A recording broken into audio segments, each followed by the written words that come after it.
Eski kalendar bo'yicha bugun Koreyada Yangi yil. Yangi yilni birinchi kunidan boshlab karslar tokkuk degan sho'rvani ichishadi. Bu sho'rva esa guruchli xamirdan tayyorlanadi. Yangi yilni birinchi kuni обязательно tokkuk sho'rvasini ichish kerak deb o'ylashadi. Chunki o'sha sho'rvani ichsagina brioshga yana kattaradi deb o'ylashadi. O'tgan yili xuddi shu kuni men bilan qaynukam qaynonamga salom berib 50 mingdan pul olgandik. Bu yil qaynukam yo'qligi uchun men bilan o'g'lim salom berib 50 mingdan yana pul oldik. O'tgan yil shu kuni qaynonam opalari chiqmagandilar.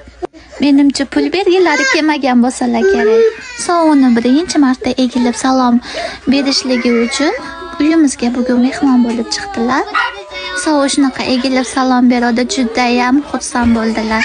Qaynonam opalari sovuni ko'rganimda har safar shunaqa pul bergim keladi, shuning uchun uylarga kam chiqaman deb kulishdilar. Koreyani ko'chalarida ham katta yoshdagilar yosh bolachalarga pul berishi oddiy holat.